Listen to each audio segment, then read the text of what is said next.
इथे बघा, इथे मी साधारण 1 वाटी साबुदाणा रात्री भिजत टाकला होता।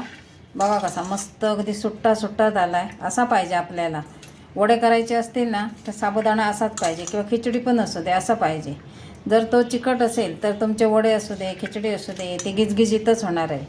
तर ह्याला मी काय केलं, स्वच्छ धुवून घेतलं आणि त्याच्यावरचं पांढरं पाणी असतं बघा, पीठ कसं ते धुवून काढलं आणि त्यानंतर साबुदाण्याच्या बरोबरीत याला पाणी घालून रात्रभर ठेवलं होतं। छान अगदी मस्त भिजला आहे। तर ह्याच्यामध्ये आता आपल्याला टाकायचं आहे थोडंसं मी जिरं टाकते, आपण उपवासाला बनवतो आहे। त्यानंतर मिरचीचा भरडा केला आहे, मिक्सरला फिरवून तुमच्या चवीनुसार कमी जास्त करू शकता। ह्याच्यात टाकायचं आहे जाडसर कूट टाकायचं आहे, अजिबात बारीक करून टाकायचं नाही। बारीक केल्यानंतर काय होतं, साबुदाणा वडा येतो तेल जास्त पितो। जर तुमचा कूट हे बारीक असेल पिठासारखं तर तो तेल जास्त पितो। म्हणून इथं जाडा भरडा असा शेंगदाण्याचा कूट टाकायचा, अजिबात बारीक करून टाकायचा नाही। त्यानंतर इथं चवीनुसार मीठ टाकूया। तसं साबुदाणा जो आहे तो जास्त जर भिजला गेला तरी साबुदाणा वडा आपला तेल जास्त। आता 1 वाटी साबुदाणा आहे त्यामुळे मी 1 मोठा बटाटा घेतला आहे आणि बटाटा बघा जास्त हे झालेला नाही आहे, पचपचीत असा।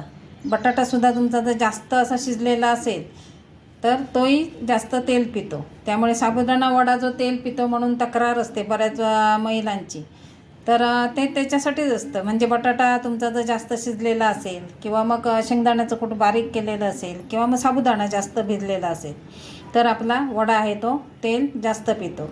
तर ही काळजी घ्यायची। आता इथं हे मी हातानेच क्रश करून घेतले आणि याला मळताना कसं मळायचं आहे, जास्त लगदा नाही करायचं आहे, फक्त एकत्र गोळा होईल इथपर्यंतच मळायचं आहे।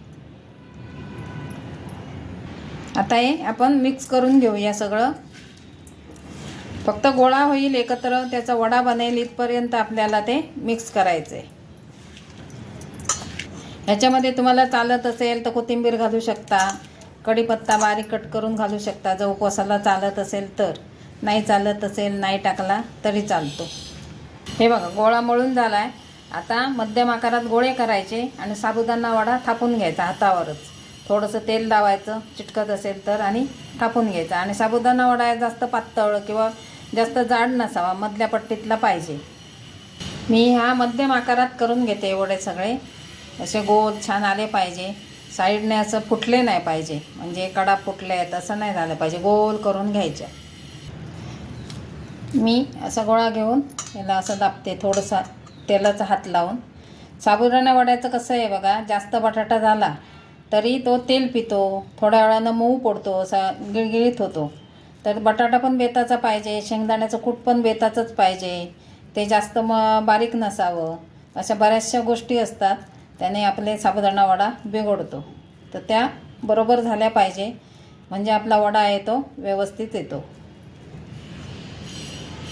हे आता 5-10 मिनटं असंच ठेवून द्यायचे, नंतर आपल्याला तळायचे। तेल तापत ठेवलेलं आहे, आता याच्यात आपण हे सोडूया।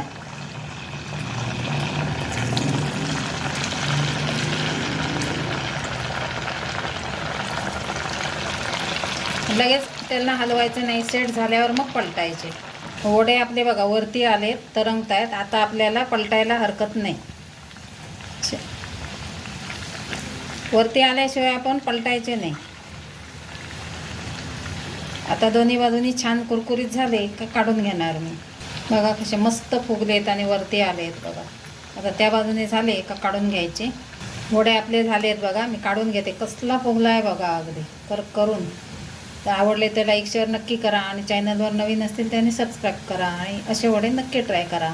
अजिबात तेल पिणार नाही, फुटणार नाही। तुम्हाला आवाज दाखवते बघा, आवाज बघा फुगलेला आहे। असेच आता मी बाकीचे पण सगळे तळून घेते। मस्त असे आपले कुरकुरीत साबुदाणा वडा दह्याबरोबर नक्की ट्राय करा।